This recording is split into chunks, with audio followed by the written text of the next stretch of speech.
What is up, you guys? It's your boy Dotbat, back at it again with another video, and today we're going to be analyzing one of my personal favorite fictional verses, Homestuck. Now, I know what you're thinking. Homestuck, that weird webcomic with the gray aliens, how could they ever beat Goku? Well, strap it, because today I'm going to shatter your expectations for how strong a silly little webcomic can be. Today, we'll be scaling key players in the cosmology like the God tiers, Lord English, as well as the cosmology itself, using character stats and profiles tiering system. And you might be shocked at how these seemingly silly characters can reach the highest echelons of fiction with their absolutely broken abilities. By the end of this video, you'll see why characters like John Egbert, Dave Strider, Jade Harley, and the rest of the cast deserve to be in the discussion with anime and comic juggernauts like Goku, Superman, and the rest. Their mastery over aspects of the universe like time, space, mind, and heart put them in a whole different weight class than what you're expecting in your head. So, whether you're a longtime Homestuck fan or just a Powerscaling fan looking to understand the lore and scaling, hit that like button and keep watching. Before I get into quantifying the characters, I'm going to have to run through Homestuck's storyline and cosmology real quick for any new fans. This thing is a twisted roller coaster spanning multiple canons, so even if you are someone who's read Homestuck, this refresher might help you a little bit.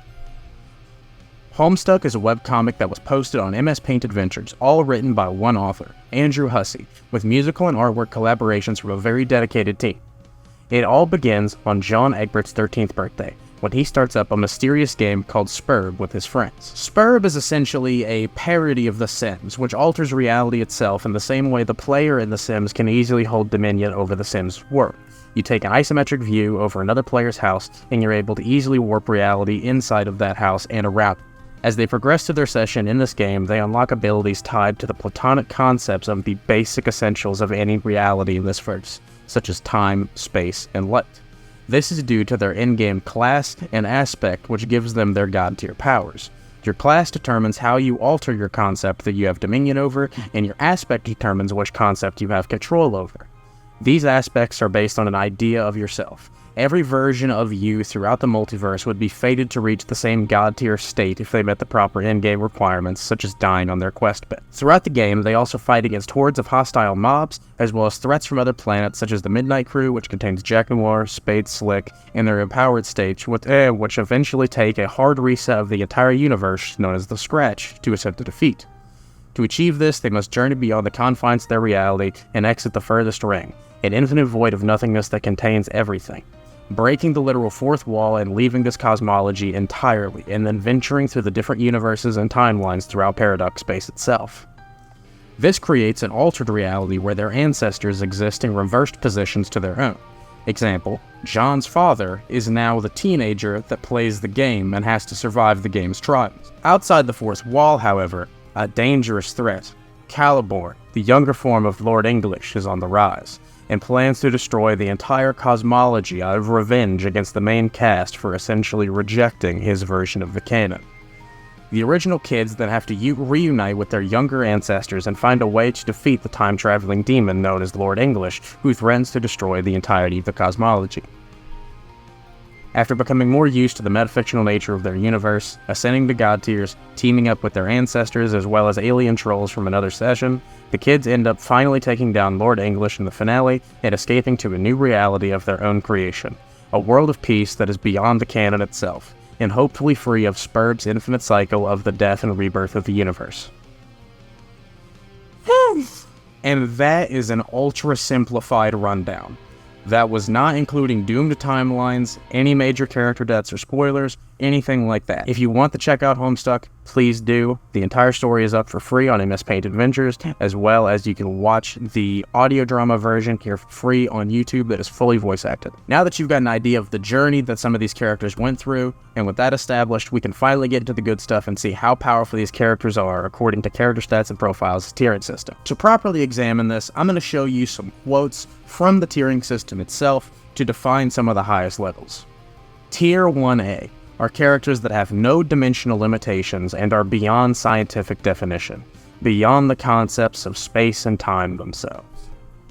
And then high 1A are characters that are conceptually transcendent even beyond 1A characters and are boundlessly above absolutely everything, including existence and non-existence. plausibility, causality, dualism and non-dualism, the concepts of life and death, and their analogs at any level. Now, if you're already seeing some of the relations to Homestuck in that, well, good job, you've been paying attention. Some of the concepts of life and time, space, are casual aspects of the characters even in the earlier acts of Homestuck begin to manipulate and then later get full dominion over once they get access to their god tier forms. Now, I have definitive proof that platonic concepts do in fact exist within the Homestuck verse. In the Homestuck official novelization, there is an actual author's note that tells you that Jade's scribble pad works creating platonic concepts, literally using the word platonic. And if low-tier ideas and drawings in this verse can become platonic concepts, then clearly the concepts that are stated to be able to have dominion over reality itself are also platonic concepts as well, or potentially even something above, but I don't really know about that. Now, let's get into a little bit of the cosmology, because it is a very big, very weird one. Cosmic frogs are essentially these giant frogs that contain infinite universes inside of them.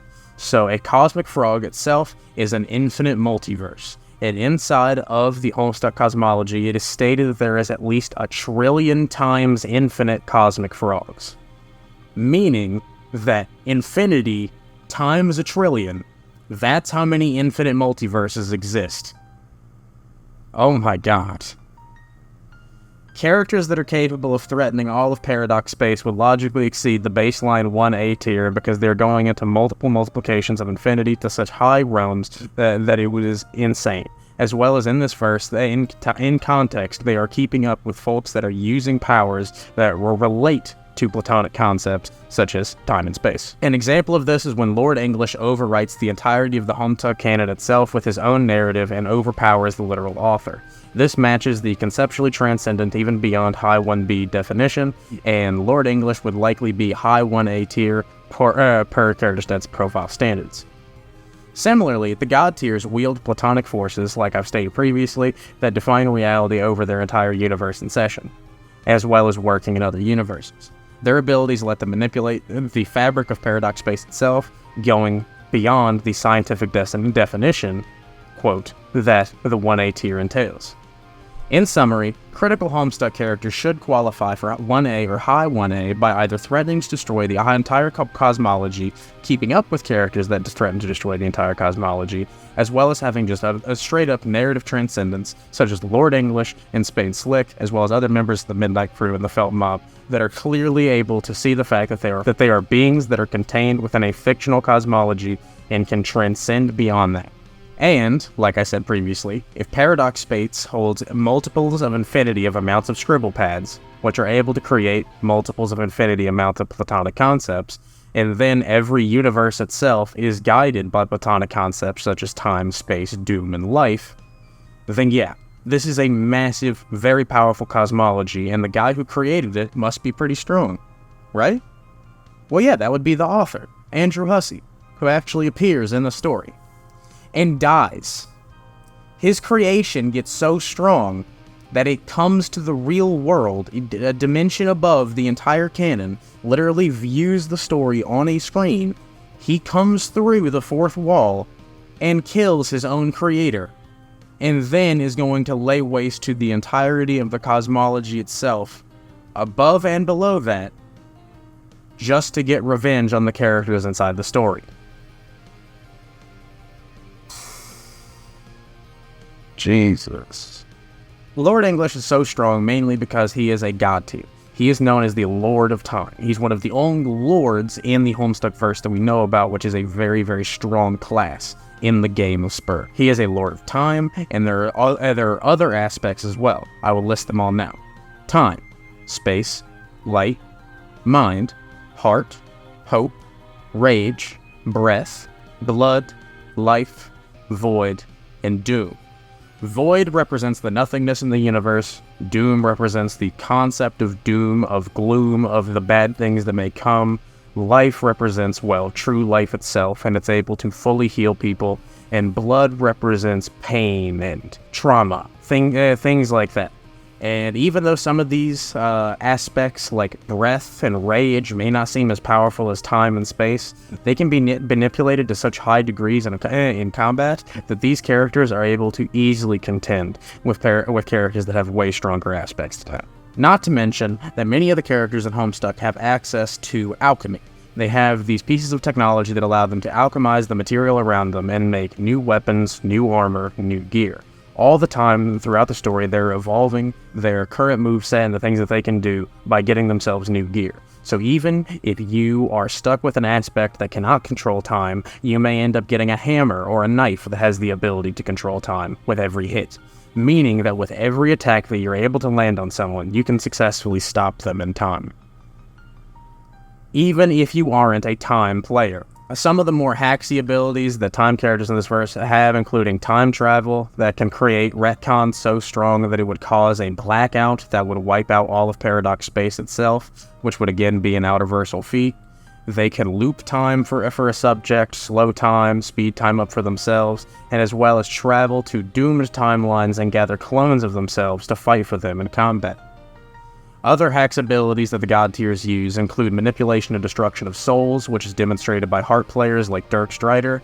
The Rogue of Void, Roxy Lalonde, can utilize non-physical forms of existence and create constructs out of these small, perfectly generic cubes, essentially being the Homestuck equivalent of like a Green Lantern, where her only cap is her imagination.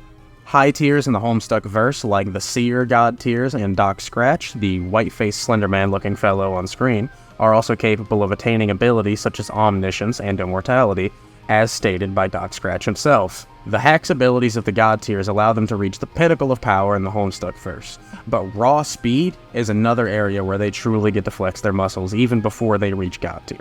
Now, just getting the time arguments out of the way, characters that are god tier with time or have time manipulation weapons would obviously be able to do some crazy things if they're able to move in their own stopped time and move in time stop itself, like Dave, Aradia, and Damara. But there is a little bit more concrete speed scaling than that, such as multiple characters are able to fight at different points in time, even in weakened states, in the furthest ring. The furthest ring is the black void that encapsulates every universe in this cosmology.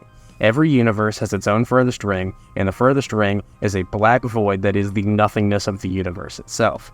It is disconnected from the space or time of any universe in existence, and multiple characters in this series are seen casually fighting in this void, like it's nothing. This immense speed pairs perfectly with broken hacks abilities and allows these characters to overwhelm foes from other universes before they could even react. Lord English in particular could appear anywhere he wants and just destroy you with either clones from doomed timelines, his blasts that can vaporize platonic concepts themselves or people empowered by them at the very least. He would be able to destroy anybody. What is Goku going to do? Getting into the end of this video, I just want to talk about some random feats real quick that kind of help cement the scale. First, you have Bec Noir, the version of Jack Noir from the Midnight Crew who has absorbed the energy of Jade Spray and fused with Jade Harley's dog. Again, this story is really weird. If you end up watching the audio drama or reading the comic, this will make a lot more sense, trust me.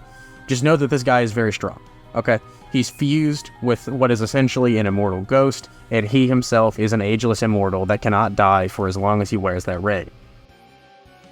He has contended with many of the high tiers in this verse, including many god tiers, and he goes on, while he is injured and bleeding, to threaten to destroy an entire Genesis frog.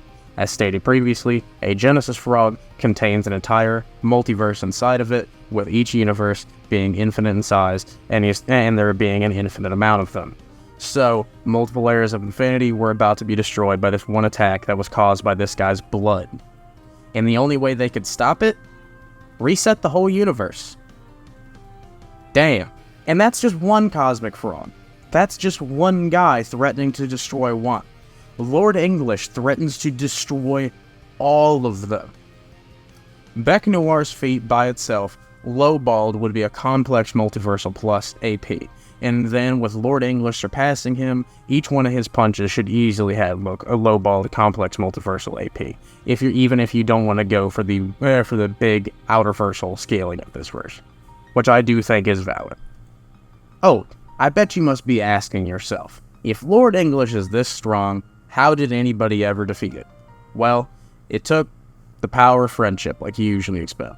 The whole cast had the team up against him, with Dave Strider making the most game-changing plays during the final fight and ending the threat of Lord English and Caliborn for good.